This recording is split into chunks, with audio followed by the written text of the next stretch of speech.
राम राम प्रिय साधकों, एक बार मिथिला के राज दरबार में राजा जनक ने अष्टावक्र से एक गहरा प्रश्न किया। उन्होंने कहा, गुरुदेव, मैंने अपने जीवन में अनेक लोगों को देखा है। कुछ लोग कठिन परिस्थितियों से निकलकर ऊंचाइयों तक पहुंच जाते हैं, लेकिन आश्चर्य यह है कि एक समय के बाद उनकी प्रगति जैसे ठहर जाती है। वे मेहनत भी करते हैं, अवसर भी मिलते हैं, फिर भी जीवन आगे नहीं बढ़ता।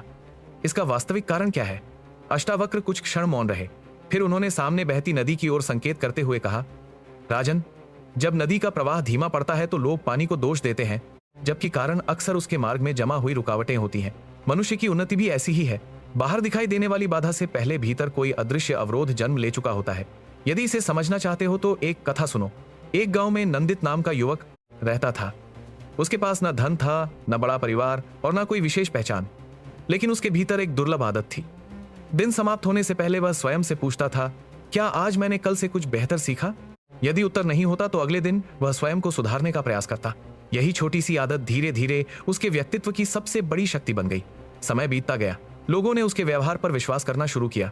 उसका काम बढ़ा, सम्मान बढ़ा और सफलता उसके द्वार पर आने लगी। जनक ने पूछा, क्या केवल यही कारण था कि वह सफल हुआ?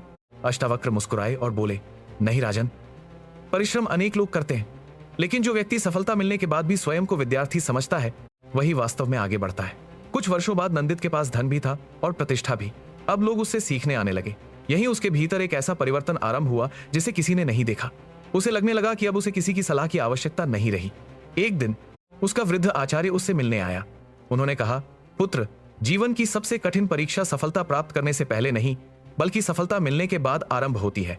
नंदित ने आदर तो किया, पर उस वाक्य को गंभीरता से नहीं लिया।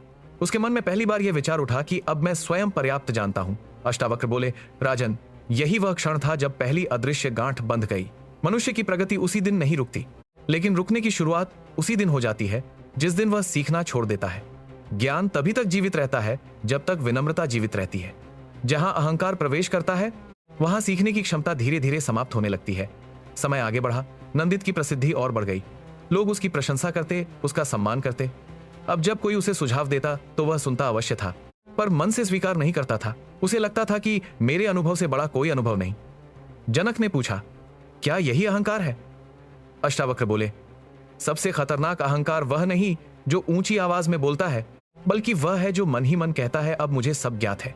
इसी भावना से विकास का द्वार धीरे धीरे बंद होने लगता है। कुछ समय बाद नंदित ने एक बड़ा निर्णय लिया। उसके पुराने मित्रों ने उसे सावधान किया कि समय अनुकूल नहीं है, लेकिन उसने किसी की बात नहीं मानी। प्रारंभ में सब ठीक रहा, फिर परिस्थितियां अचानक बदल गईं। व्यापार में हानि होने लगी। पहली बार उसे अपनी सफलता पर संदेह हुआ, लेकिन उसने स्वयं को नहीं देखा। उसने समय को दोष दिया, लोगों को दोष दिया और भाग्य को दोष दिया। अष्टावक्र बोले, राजन, गलती करना दोष नहीं है, गलती से सीखने से इनकार करना सबसे बड़ी भूल है। जो व्यक्ति हर असफलता का कारण बाहर खोजता है, वह भीतर परिवर्तन का अवसर खो देता है। यही दूसरी गांठ है। कुछ महीनों बाद परिस्थितियां और कठिन हो गईं। अब नंदित के मन में एक नया भय जन्म लेने लगा। उसे हर समय यही चिंता रहती कि कहीं जो कुछ कमाया है वह सब खो न जाए। पहले वह साहस से निर्णय लेता था, अब डर के कारण अवसर छोड़ने लगा। जो कार्य पहले उसे उत्साहित करते थे, वही अब उसे जोखिम लगने लगे। अष्टावक्र बोले, राजन, भय होना स्वाभाविक है, लेकिन यदि भय निर्णय लेने लगे तो मनुष्य आगे नहीं बढ़ सकता। उस समय उसका उद्देश्य सफलता नहीं, केवल हानि से बचना रह जाता है। यही तीसरी गांठ है। जनक ने पूछा, क्या हर रुकावट भय का परिणाम होती है? अष्टावक्र ने पास खड़े एक माली की ओर इशारा किया जो वृक्ष की सूखी डालियां काट रहा था। उन्होंने कहा, देखो राजन, यदि कोई केवल शाखाएं कटती देखे तो उसे लगेगा कि वृक्ष छोटा हो रहा है, लेकिन माली जानता है कि नई वृद्धि के लिए पुराना हटाना आवश्यक है। जीवन में आने वाला हर विराम दंड नहीं होता, कई बार वह आने वाली बड़ी उन्नति की तैयारी भी होता है। अंतर केवल इतना है कि धैर्यवान व्यक्ति उस समय सीखता है और अधीर व्यक्ति टूट जाता है।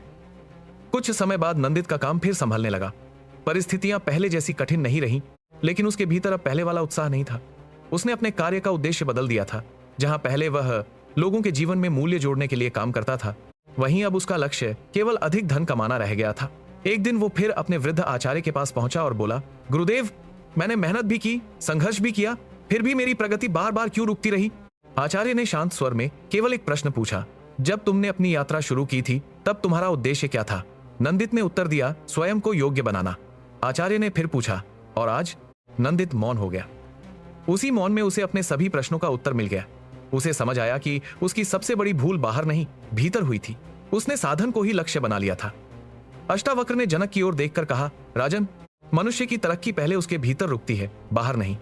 पहले वह सीखना छोड़ता है, फिर अहंकार उसे घेर लेता है, उसके बाद भय उसके निर्णयों पर अधिकार कर लेता है और अंत में वह अपने जीवन के वास्तविक उद्देश्य से भटक जाता है। तब वह भाग्य को दोष देता है, जबकि उसके अपने विचार ही उसके मार्ग की सबसे बड़ी रुकावट बन चुके होते हैं। इसलिए याद रखो, जब भी जीवन में प्रगति रुकती हुई दिखाई दे, सबसे पहले परिस्थितियों को नहीं, अपने मन को देखो। हो सकता है मार्ग बंद न हुआ हो, केवल भीतर कोई गांठ खुलने की प्रतीक्षा कर रही हो। जनक ने हाथ जोड़कर कहा, गुरुदेव, आज समझ आया कि रुकावट अंत नहीं होती, वह आत्मचिंतन का अवसर होती है। अष्टावक्र मुस्कुराए और बोले, यही जीवन का सत्य है। जो व्यक्ति हर ठहराव में सीख खोज लेता है, उसकी यात्रा कभी समाप्त नहीं होती। अब मैं आप सबसे एक प्रश्न पूछना चाहता हूं। क्या आपके जीवन में भी कभी ऐसा समय आया जब सब कुछ रुकता हुआ लगा हो, लेकिन बाद में वही घटना आपके जीवन का सबसे बड़ा पाठ बन गई हो? अपने अनुभव हमें टिप्पणी में अवश्य लिखें। राम राम।